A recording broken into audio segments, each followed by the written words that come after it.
So one of the weird things that comes up when we study the doctrine of the Trinity, as we're reading texts on it and investigating the doctrinal formulations around this issue of the Trinity, is we start to find language of the immanent and the economic Trinity. I'll talk about what those terms mean in a second, but the language occurs because of the question or the problem,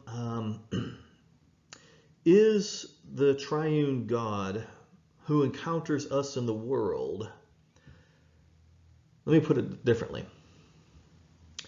Can human beings, through our own reason, reflection, understanding, can we know, can we comprehend, can we speak about, can we make sense of God as God is in God's self, right? God who exists as eternal, right?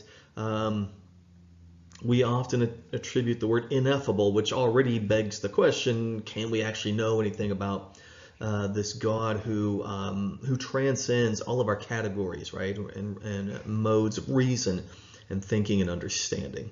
And so that God, as that God exists in God's self, comes to be referred to as the immanent Trinity, right? The Trinity as it is in God's self, right? And the presupposition here is we really can't know anything about God. And as God reveals God's self in the world, God does so as the economic Trinity.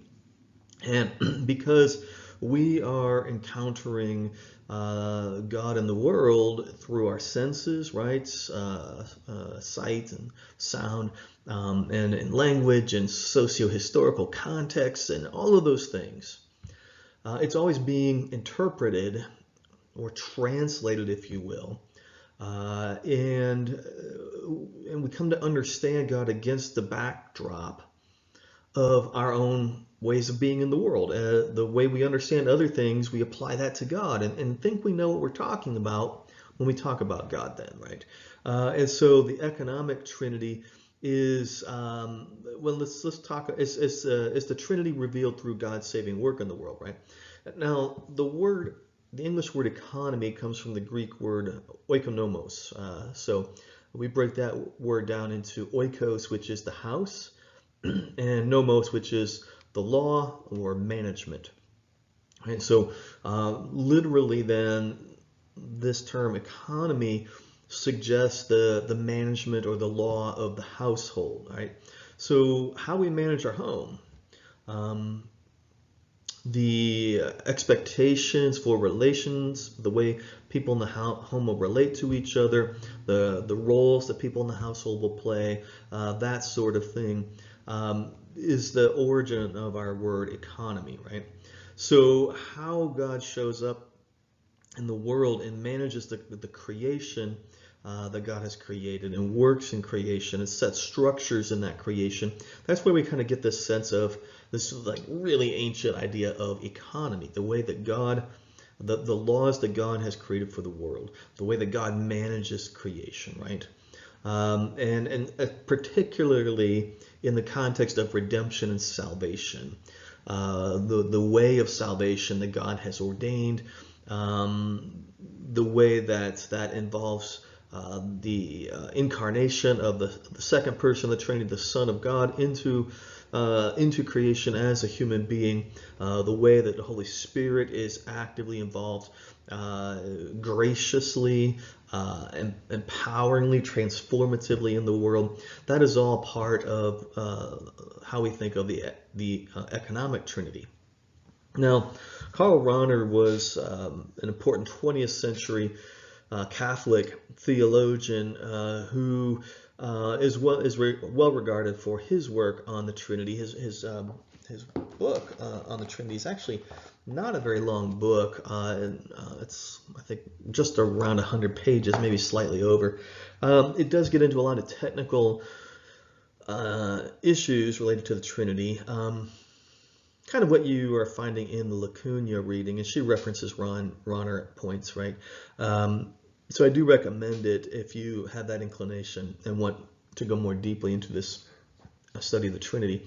And Rahner argues that the way we have logically separated the immanent and the economic Trinity, it creates more problems than it solves, right? It causes us to speculate on the God who is hidden beyond the God of Jesus Christ, as if the God of Jesus Christ were not the real God, right? As if God were not Christ-like, right? So we're going to talk about the nature and attributes of God later in a different series, but it will be real soon. But this is what Rahner's already getting at, right? Do we have any justification for speculating beyond the way that God has revealed God's self in the world through Jesus, through Israel, through the Holy Spirit, right? Do we have any justification for doing that? He says we don't. We don't. The economic Trinity, the way that God has revealed God's self in Jesus, in Israel, in the Holy Spirit, through the Holy Scriptures, that is God. That is God.